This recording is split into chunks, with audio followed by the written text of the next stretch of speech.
Hart van 'n sonneblom. Die hart van 'n sonneblom het sy lewe in my kom saai. Met sy goudgeel raam my hoopvol laat staan.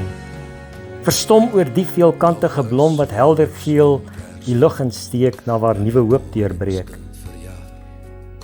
Vir Wiesenthal was dit verraad, net op nasie grafte geskyn as teken dat lewe na dood gedui.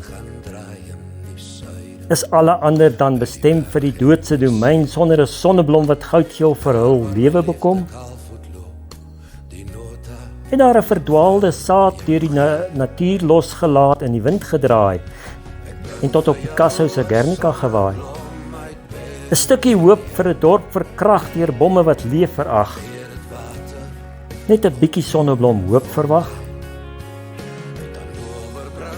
Straal die sonneblom se geel warm uit dat ons nie deur God vergeete bly. Sy goudgeel wat glimlaggend ons nooi om iets van God te vind.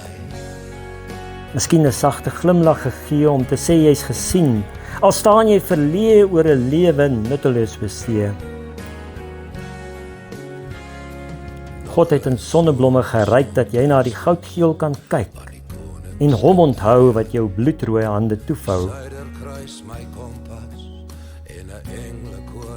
Die sonneblom uit Bethlehem, die Kersfeeskind vir ons bestem, is Kerstyd gestuur as geskenk. In 'n somerkersfees het God gekom om ons met sy goudgeel lewe te verstom. As Wiesenthal dit maar kon sien, sou Guernica se blom goudgeel skyn.